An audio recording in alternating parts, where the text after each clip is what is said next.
being brought here for the 100th issue from out of town has kind of put me in mind of the sense of having been brought into the fold that I first felt when I was invited to join the collective.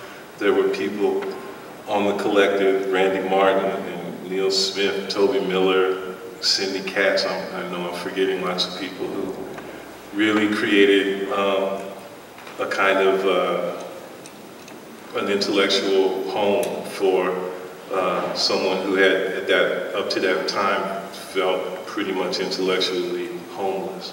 And of course, the person who I most want to thank in this regard is Jose Munoz, who kind of took me under his wing in this respect. The reason why I'm bringing this up and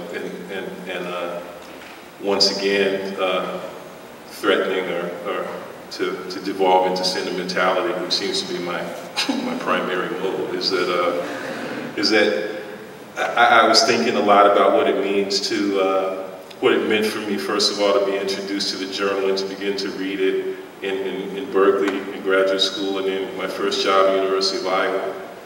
And in a way, it was as if what the journal constituted for me was a kind of imaginary space that I could only hope and fantasize to, in a certain sense, belong to. The intellectual terrain in those places were, in a certain sense, deeply peripheral to where I wanted to be. And the kinds of conversations that I wanted to have, the kinds of talks that I wanted to be involved in, the kind of exchange that I wanted to contribute to were exemplified, it seems, in social text. And so it is this sense of being welcomed into a place that I, in some sense, wanted to be at. That is the first thing that comes to my mind. The next thing that I want to say is connected to that. There's a certain sense of isolation, and I guess I'm sort of indexing when I think about the time in graduate school and on my first job. And that isolation is a kind of individualized experience which could either, produce some hopefully more critical thinking, or it can just be something that you wallow in to the point of, not being able to think about anything. And hopefully for me it was the latter. I guess what I'm trying to say is that at a certain point, what one comes to grips with, and what I think we all need to come to grips with continually, because it's very, very easy to forget, is that the kind of stuff that we actually want to do, I mean, the kinds of things that I think we all desire are the kinds of things that you cannot do by yourself, right? So that what's at stake precisely is the irreducible necessity of collectivity.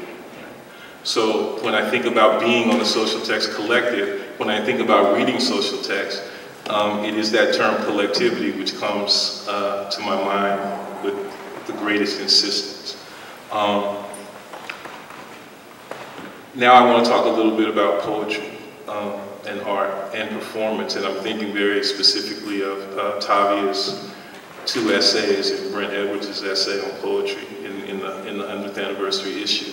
And I kind of want to do it by way of some things that happened to me in my contemporary American literature class that I teach this semester every Tuesday and Thursday. We're in the midst of trying to read this wonderful book, wonderful, I don't even know kind of how to describe it, collection of poems, or it might just be one poem, I'm not sure, called Zong by M. Rabisi Phillip.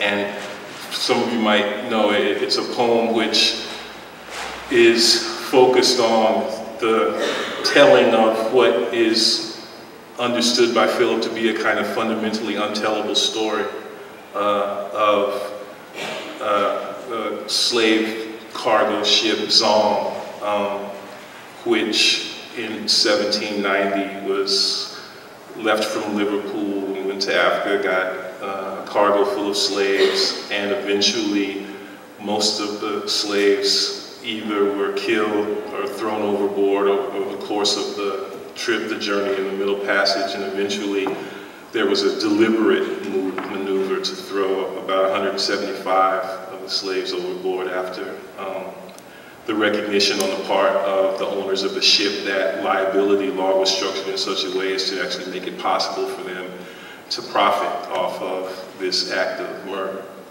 So part of what Philip does is in attempting to tell that story, she limits herself to the only discursive evidence that actually exists for the lives of those folks. And that discursive evidence is the legal case itself. So that the language that she uses is the language of a legal system and of a mode of thinking about legality as such, which is so deeply bent, is so deeply committed to the absolute non-personhood of the people who are represented through it, that a certain kind of rupture, a certain kind of disruption of language occurs, and that this becomes the source of the music and of the visuality of the poem itself. The thing that I wanted to talk to you about was the fact that my class was confronted with this text, and over the course of the 2 weeks that we had set aside to read it, we realized that we couldn't read it. That we didn't know how to read it.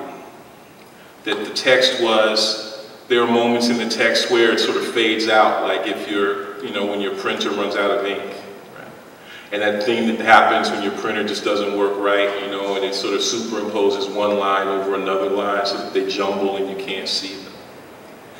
And there's also places in the poem, we decided for whatever reason to obsess about page 52, where we can't quite figure out where the poem actually starts. Okay. So you just don't know how even to begin to go through this process of reading it. And what we also realize is that one person can't read this poem. It has to be read collectively. It has to be read, as it were, symphonically.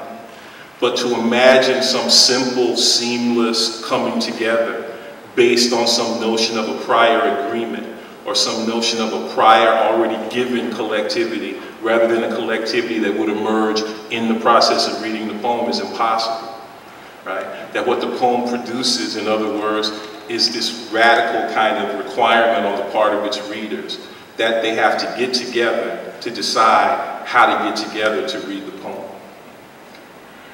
This sense of having to figure out how to get together in order to decide how to get together to read the horrific aspect, the aspect of crisis that actually animates the social text in which we live. That seems to me to have been the fundamental and absolutely irreducibly important task of the social text collective.